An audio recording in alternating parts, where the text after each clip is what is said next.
Hello student, welcome to my class. Myself Arvind Singh Chauhan.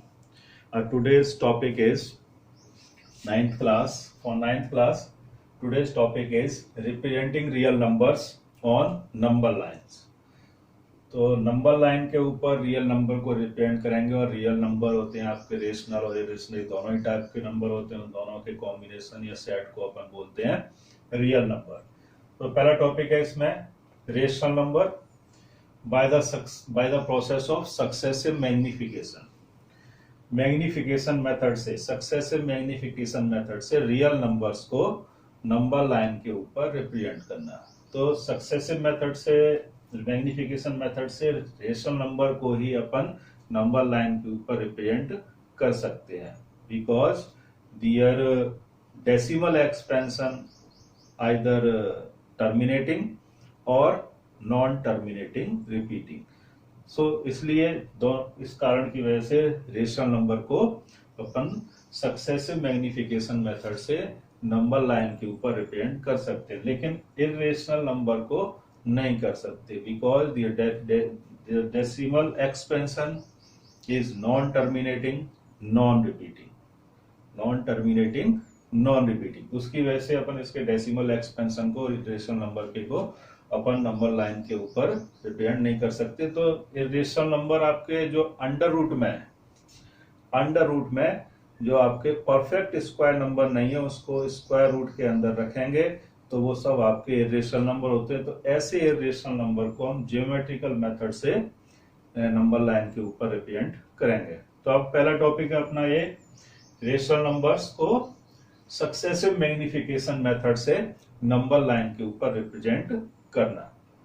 ठीक है, तो यहाँ पे आपके एक्सरसाइज है 1.4 है, उसमें दो क्वेश्चंस हैं, या 2 क्वेश्चंस।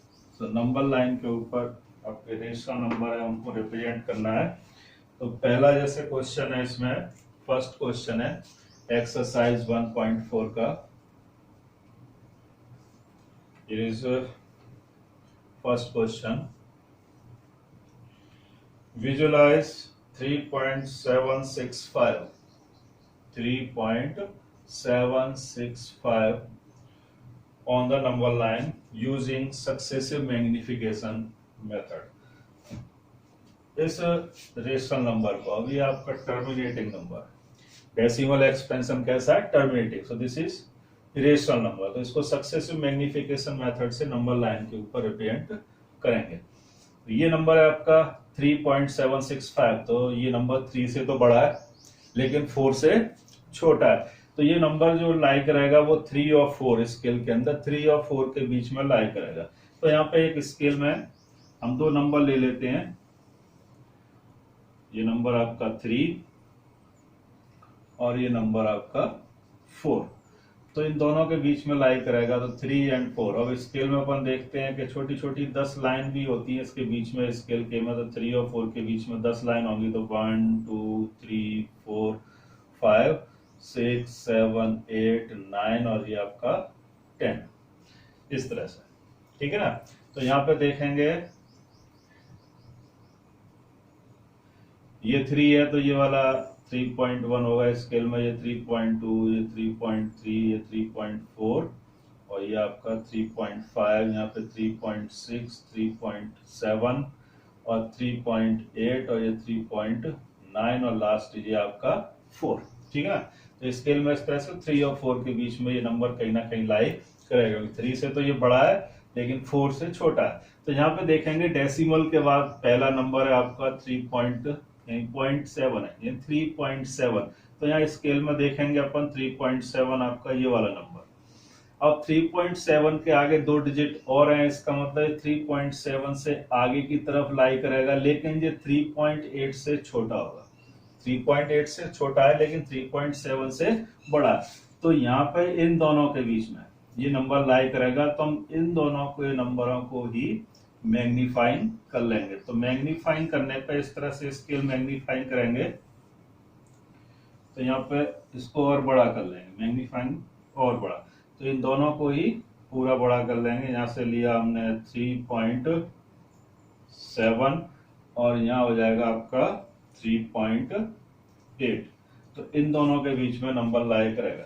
तो जैसे ही स्केल यहाँ पे अपन ने देखा था, इस स्केल में 10 डिजिट्स, 10 लाइन छोटी छोटी होती हैं 2 डिजिट्स के बीच में, ऐसे यहाँ भी अपन खींच लेंगे 1 2 3 4 5 6 7 8 9 और ये आपका 10। तो यहाँ से देखें अपन स्केल में 3.70 है, यहाँ पर हो जाएगा 3.71, 3.72, 3.73, यहाँ पर हो जाएगा 3.74 और ये हो जाएगा आपका 3.75, 3.76, 3.77, 3.78 और 3.79 और 3.80 कंप्लीट हो जाएगा यहाँ पे। ठीक है, तो यहाँ पर अपन 3.7 तो यहाँ अपन ले चुके थे।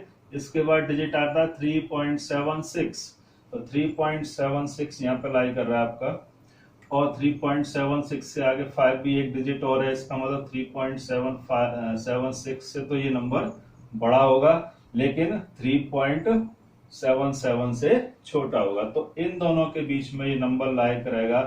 तो इस वाले नंबर को वापस से दोनों को फिर हम मैग्नीफाइंग कर लेते हैं। तो मैग्नीफाइंग करके इस तरह से वापस से एक स्केल और बना दिया।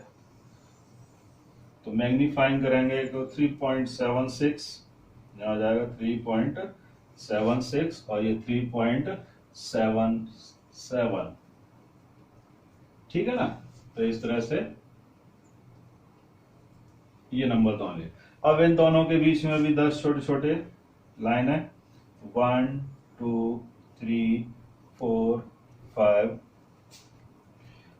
6 7 8 और ये 9 और फिर ये आपका 10। तो यहाँ से देखें 3.760, तो यहाँ पर हो जाएगा 3.761, 3.762, 3.763, 3.764, यहाँ जाएगा 3.765, 3.766, 3.767, 3.768 और 3.769 और इसके बाद 3.770। ठीक है ना, तो ये इस तरह से। तो यहाँ पे अपन देखा 3.76 तो यहाँ पे हो चुका था, इसके बाद आया 3.765, तो यहाँ पर 3.765 इस जगह पर लाई कर रहा है।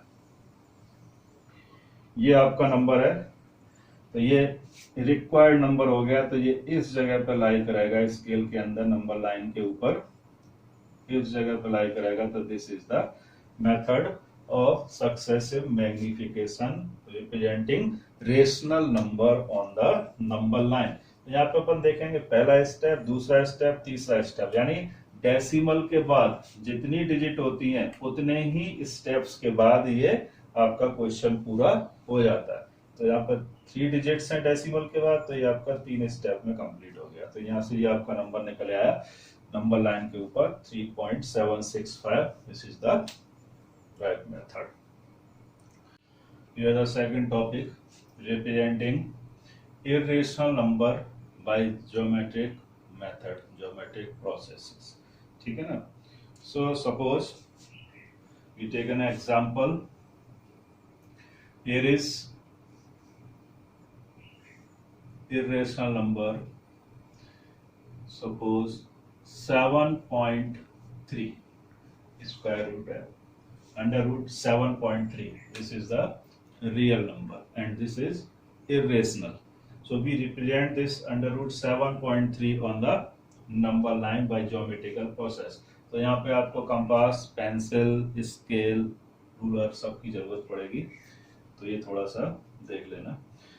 तो यहाँ सबसे पहले जो आपको ये नंबर दे रखा है 7.3, इस 7.3 सेंटीमीटर की एक लाइन ड्रॉ करेंगे स्केल से। 7.3 सेंटीमीटर की एक लाइन सेगमेंट ड्रॉ कर लेंगे। ये आपका ए पॉइंट और ये आपकी बी। ये लाइन आपकी 7.3 सेंटीमीटर ले लिया।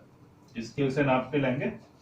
उसके बाद इस वाली लाइन को 1 यूनिट यानी 1 सेंटीमीटर और आगे एक्सटेंड कर देंगे स्केल लगा के। सपोज करो ये हमने 1 सेंटीमीटर आगे एक्सटेंड इसको किया हुआ और this is the point C. तो BC equal to 1 centimetre and AB equal to लिया जो आपको नंबर दे रखा है स्क्वायर रूट के अंदर 7.3 है, तो यहाँ 7.3, अगर 9.8 दे रखा हो 9.8, 3.5 दे रखा हो 3.5 सेंटीमीटर की लाइन AB ड्रॉ कर लेंगे। अब ये पूरी लाइन हो गई AC। अब AC का ड्रॉ करेंगे परपेंडिकुलर बाइसेक्टर।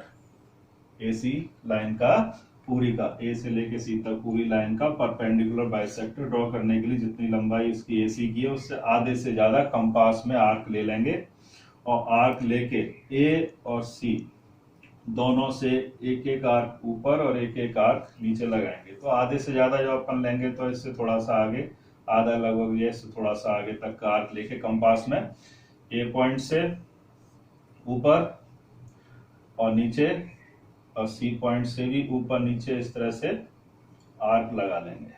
ठीक है ना। तो ये आपका ऐसे परपेंडिकुलर बाइसेक्टर खिंच जाएगा पूरी लाइन सेगमेंट का।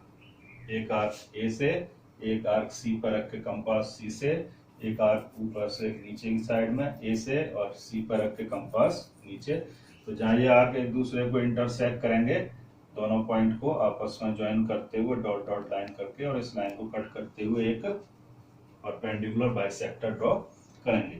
यहाँ पे ये पॉइंट मान लिया, सपोज करो ये पॉइंट आपका M। इस M के ऊपर कंपास रखेंगे M पॉइंट के ऊपर और M से A तक का डिस्टेंस कंपास में यानी ये आर्क के रूप में रेडियस लेंगे अपन कंपास में। रेडियस लेके M पर रखे रखे ही कंपास को आगे फ्लो मूव कराना। ठीक है ना। तो इस तरह से जो सेमी सर्कल टाइप बनेगा, सेमी सर्किल बनेगा, ये A और C इन दोनों पॉइंट से पास होते हुए जाएगा। कंपास M पर रखनी है, A से लेके M तक का कंपास में अपना रेडियस लेना है और ये कंपास को फ्रीली मूव करा देना। तो ये A और C दोनों पॉइंट से पास होगा। ये आपका सेमी सर्कल। और इस सेमी सर्किल में ये पॉइंट दिख रहा है, ये B पॉइंट। इस B पॉइंट पर या तो प्रोटेक्टर से या अपन सीधी स्ट्रेट लाइन भी स्केल से खींच सकते हैं। परपेंडिकुलर ड्रॉ करेंगे, बी पॉइंट से एक परपेंडिकुलर ड्रॉ करेंगे। ये परपेंडिकुलर इस सेमी सर्किल को इस तरह से एक परपेंडिकुलर ड्रॉ कर लिया। ये सेमी सर्किल को सपोज करो इस पॉइंट पे इंटरसेक्ट करता है। ये पॉइंट हो गया आपका डी पॉइंट। तो परपेंडिकुलर जहां ये डी पॉइंट को इंटरसेक्ट कर रहा है इसमें बी से लेकर डी तक की, बी पे कंपास रखेंगे बी पॉइंट पे और डी तक का आर्क कंपास में लेके इस कंपास को आगे की तरफ, पेंसिल को आगे की तरफ मूव कराएंगे। तो पेंसिल इस तरह से यहां से रख के इस तरह से मूव कराएंगे। मूव कराने पर ये आगे चल के इस एक्सटेंडेड लाइन को, इस एक्सटेंडेड लाइन को जिस पॉइंट पर इंटरसेक्ट करेगी, ये पॉइंट अपन डी के बाद पॉइंट मान लिया हमने, ये पॉइंट हो जाएगा आपका ई। यानी एक्सटेंडेड लाइन को ई पॉइंट पर इंटरसेक्ट कर रहा है ये आर्क। तो ये ई पॉइंट जो होगा वो आपका √7.3 को शो करेगा। यहाँ पे आ जाएगा √7.3 ये ई पॉइंट। ठीक है ना। और ये बी पॉइंट है, ये आपकी नंबर लाइन का एज लाइक 0 है। तो यानी 0 से यहां तक, यानी बी से ई तक की जो लेंथ है वो आपकी √7.3 को शो करेगी। और नंबर लाइन यहां से यहां तक ही होगी। ये नंबर लाइन है। इस नंबर लाइन के ऊपर ये पॉइंट ई हो गया 0। 0 से आप आगे चलेंगे तो ये पॉइंट जो ई आया, ये ई पॉइंट √7.3 आपका होगा। तो इस तरह से नंबर लाइन के ऊपर इर्रेशनल नंबर्स जो अंडर रूट में दे रखे होते हैं उसको इस तरह से शो किया जाता है। ये सभी के लिए एक परमानेंट मेथड है, इसको हमेशा याद रखना है। यहाँ जितना भी आपको नंबर रूट के अंदर दे रखा हो उतनी लंबाई की ये line segment A B draw करेंगे उतने सेंटीमीटर की। इसको 1 सेंटीमीटर आगे एक्सटेंड करेंगे तो ये आपकी AC लाइन हो गई, इसका परपेंडिकुलर बाइसेक्टर ड्रॉ करेंगे। परपेंडिकुलर बाइसेक्टर लाइन सेगमेंट वो M पॉइंट पर काटता है, यहाँ पे इंटरसेक्ट करेगा तो M पॉइंट पर कंपास रखेंगे, A पॉइंट पर पेंसिल रख के इतना रेडियस लेके सेमी सर्किल ड्रॉ करेंगे। सेमी सर्किल ड्रॉ हो जाएगा, उसके बाद इस B पॉइंट से एक परपेंडिकुलर ड्रॉ करेंगे जो इस सेमी सर्किल को D पॉइंट पर इंटरसेक्ट करेगा। तो B पे कंपास रखेंगे अगेन और D तक का इसमें रेडियस लेके और कंपास को आगे मूव कराएंगे। जहां ये कंपास इस एक्सटेंडेड लाइन को, जो लाइन अपन ने AC खींची, इस लाइन को थोड़ा और आगे बढ़ा लेंगे। जहां ये इंटरसेक्ट करेगा, ये पॉइंट आपका E है और ये E पॉइंट शो करेगा इस रियल नंबर को जो आपको नंबर लाइन के ऊपर फाइंड करना है। तो B पॉइंट तो एज लाइक 0 वर्क करेगा, नंबर लाइन का 0, और ये आगे चलेगी नंबर लाइन तो ये आपका √7.3। इस तरह से अपन हर एक नंबर के लिए निकाल सकते हैं। So thank you very much. Hope आपने अच्छी तरह समझ लिया होगा। जो क्वेश्चंस आपके बुक के अंदर दे रखे हैं, एक एक क्वेश्चंस है, तो थोड़ा सा इसकी प्रैक्टिस करना, ठीक है। Okay, see you then, good bye, see you next slide.